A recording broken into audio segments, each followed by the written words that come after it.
कुछ दिनों में जे&के में कोविड की जो नंबर है केसेस का वो थोड़ा सा बढ़ रहा है। कोई ऐसा पैनिक की सिचुएशन नहीं है, बट अगर हम पिछले कुछ महीने में नज़र डालें तो उसके अगेंस्ट पिछले कुछ दिनों में थोड़ा सा राइज देखने को मिल रहा है। बट जो केसेस आ रहे हैं तो उनमें से मैक्सिमम लोग जो हैं उनकी जो क्लिनिकल प्रेजेंटेशन है वो बहुत ही माइल्ड रहती है।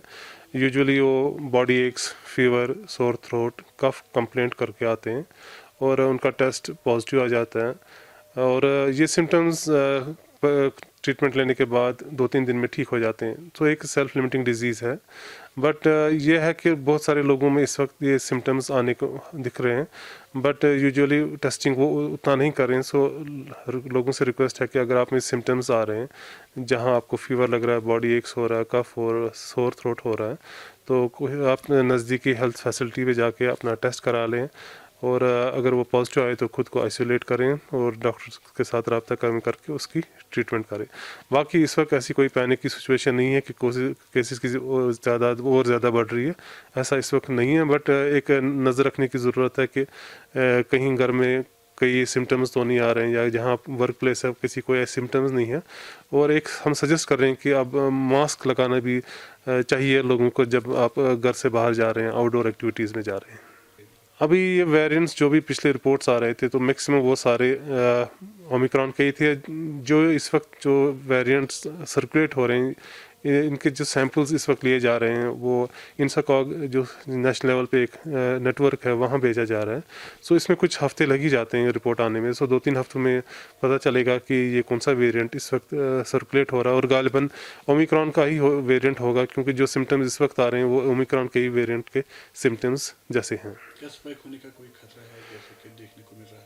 क्योंकि ओमिक्रॉन इस वक्त जैसा चल रहा है तो ये सेल्फ लिमिटिंग डिजीज़ है और यूजुअली लोअर रेस्पिरेटरी ट्रैक उतना इन्वॉल्वमेंट नहीं है, हॉस्पिटलाइजेशन के अभी केसेस नहीं दिखने को मिल रहे हैं।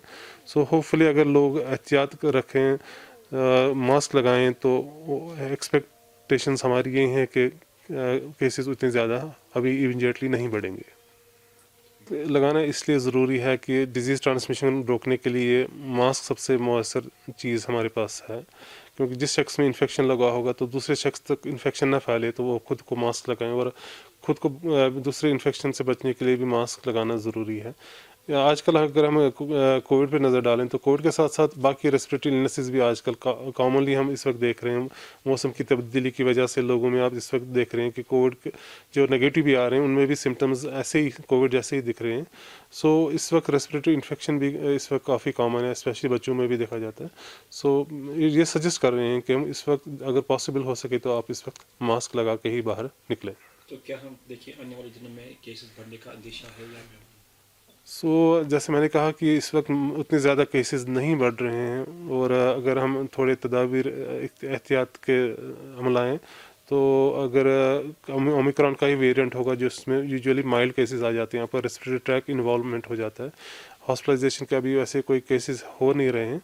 तो लेट्स होप कि आगे इसके केसेस और ज़्यादा न बढ़ें और लोगों में अगर एहतियात के साथ मास्क लगाते रहें, होपफुली उतने ज़्यादा केसेस इस वक्त आगे जाके इमीडिएटली नहीं मिलने को मिलेंगे। देखिए बच्चों में ऐसा कुछ नहीं है, जो पहले भी जब सेकंड वेव के बाद बात हुई कि कोविड में थर्ड वेव बच्चों पे असर अंदाज होगा तो हमने देखा कि बच्चों में कोई ख़ास प्रॉब्लम नहीं रही कोविड की वजह से। जैसे अडल्ट बाकी बड़ों में रहा वैसे ही बच्चों में भी रहा। सो एज ऑफ नाउ ऐसा कोई मसला नहीं है कि बच्चों में ख़ास तौर कोई परेशानी होगी। यही है कि जहाँ कहीं बच्चे में छाती का इन्फेक्शन जैसे लग रहा है, ज़ुकाम खांसी हो, तो ऐसे बच्चों को घर पे ही रहना चाहिए, अपना इलाज करा के ही स्कूल आना चाहिए ताकि दूसरे बच्चों तक ये इन्फेक्शन ना फैले और उनके ज़रिए उनके घर वालों तक ये इन्फेक्शन ना फैले।